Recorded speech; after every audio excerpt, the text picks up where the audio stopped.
It's got an amazing cast. Joan Blondell. That's because Sam Peckinpah hired them all. Did he? Yeah, he got fired.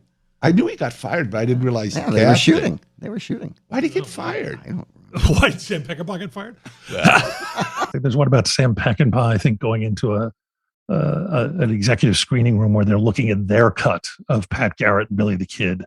And Sam's drunk on his ass, and he walks up, and as the film's running, unzips and pisses on the screen, and it stumbles out. I think that was on dailies because of some focus problem. I can't remember. But he still had a career. I know. I don't know who this guy is, but I can tell he's a racist drunk asshole. A talented racist drunk asshole. Oh yeah, that's the point, though. What was that Sam Peckinpah movie, The Wild Bunch? The Wild Bunch. So the whole class shows up, because that's what it was like. Marty would get you so amped up. Yeah. The whole class is there for the Wild Bunch. And of course, it had the Wild Bunch effect. And everyone is so stunned. We actually had to go to a bar and have a drink afterwards or two to just get back down to earth. Because, the Wild Bunch, fascinating movie.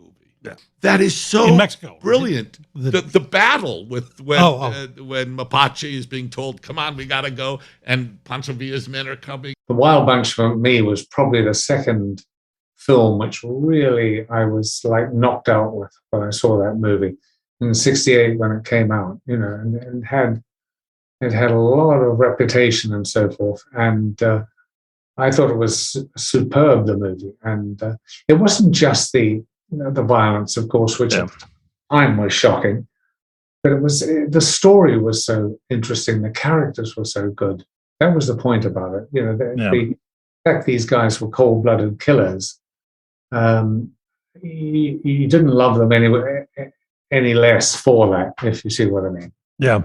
And the kind of weird, their loyalty to the youngest member of the team, who they finally sacrificed their lives for.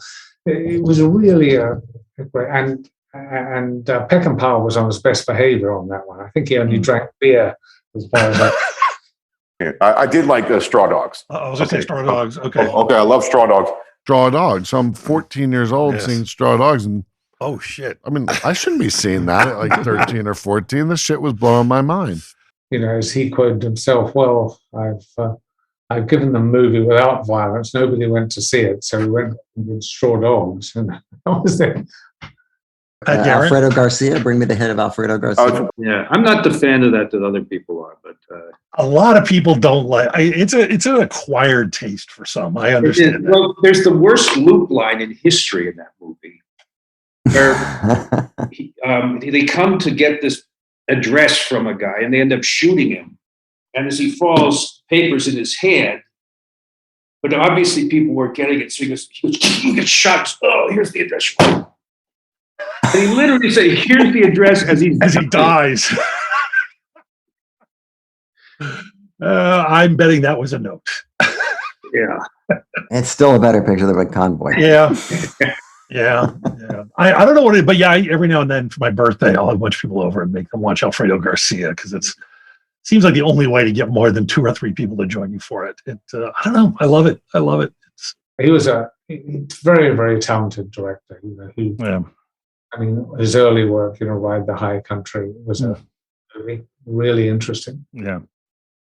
And, The Getaway was a good movie, but it wasn't up there with The Wild Bunch or, any of those. I happen to love Junior Bonner. Yes. Junior Bonner is wonderful.